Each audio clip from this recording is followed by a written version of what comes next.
بسم الله الرحمن الرحيم. من قناة الحدث الإخبارية لايف، مركز سيدي سالم، محافظة كفر الشيخ. نزلنا في الانتخابات لمعالي المستشار أيمن عبد الواحد الفقي على أرض الواقع، فبدأ نسأل رأي الشارع إيه هو. فكان لنا ناس رأي جاية من مركز مطوبس بردك تبع محافظة كفر الشيخ، عايزين نعرف رأيهم في معالي المستشار. نتعرف بسيادتك. علي محمد عبد الرازق من مركز مطوبس. انا جاي هنا عشان ادعم معالي المستشار ايمن الفقي لانه اخونا ومننا ويقدر يتكلم بصوتنا. انا جاي من مركز مطوبس عشان اقف معاه انا وكل اللي يخصني من مركز مطوبس ان شاء الله، معاه ووراه لانه يقدر يوصل صوتنا باذن الله. سعيد بتشريف حضرتك، نتعرف بسعادتك. متولى عبد الله من مركز مطوبس تبع كفر الشيخ. رأيك ايه في معالي المستشار أيمن عبد الواحد الفقي رمز المدفع رقم 6؟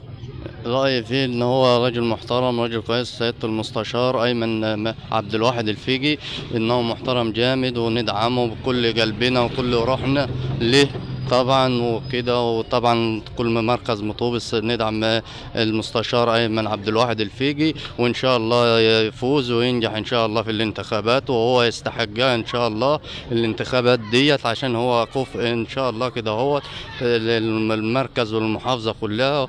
وان شاء الله ندعمه بكل روحنا وكل قلبنا، وان شاء الله يفوز باذن الله.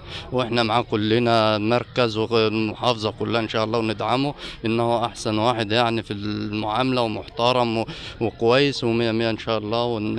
وندعمه كل روحنا وقلبنا وصوتنا ليه، ونوصل صوته للجمهوريه بحالها الايمن المستشار ايمن ان شاء الله، ويبقى ينجح ويكون قد المسؤوليه كده بالنسبه لنا، وندعمه وان شاء الله يكون كفء ان شاء الله لهذه الانتخابات، وينجح ويفوز ان شاء الله باذن الله. سعدت بلقاء حضرتك، نتعرف بحضرتك. انا عبد الله متولي الجن من مركز مطوبس. اجي ادعم المستشار ايمن الفقي لانه راجل قد المسؤوليه، وراجل طول عمره خدوم، وراجل بين الناس بيخدم جميع الناس. واحنا اهالي مدينه مطوبس نؤيده كلنا وندعمه ووراه في كل مكان، وهو خير من يمثلنا في هذا المجلس، وهو رقم 6 رمز المدفع.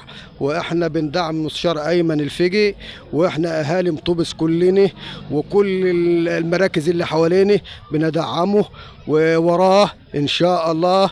وان شاء الله يكون عنده حسن ظن الناس كلها، وكل الناس بتأيده، وهو في خدمة الناس جميعا، وهو خير من يمثلنا في المجلس، خير من يمثلنا. وهو راجل محترم وقد المسؤولية وراجل خدوم، وهو من يمثلنا في كل الخدمات اللي احنا نقصانه. بالنسبة لمركز مطوبس كلنا شباب وشيوخ وكل ونساء ورجال، كلنا بنأيده المستشار أيمن الفقي، لأن احنا متأكدين ان هو خير من يمثلنا في هذا المجلس وفي هذا الدورة العظيمة. وهو ان شاء الله بالتوفيق بإذن الله سبحانه وتعالى. مركز مطوبس كلنا وراك يا ريس أيمن ان شاء الله. سعدت باللقاء، واللي كان اللقاء مش سيدي سالم بس، ده مركز محافظة كفر الشيخ، مطوبس ومركز سيدي سالم وقلين. وكان لنا بردك للشخصيات بردك نبدأ نتعرف الناس ونعرف آراء الناس مع المستشار أيمن عبد الواحد الفقي رمز المدفع رقم 6. كان لنا بردك لقاء، نتعرف بحضرتك. أنا أسامة إسماعيل من مركز مطوبس. إن شاء الله رمز المدفع رقم 6 المستشار أيمن الفقي. كلنا بندعمه، كلنا بنؤيده، وجينا مخصوص من مركز مطوبس عشان ندعمه ونؤيده ووراه في الانتخابات بإذن الله، وإن شاء الله بإذن الله هينجح. شكرا جزيلا، أشكر حضراتكم على حسن المتابعة، والى اللقاء. شكرا جزيلا.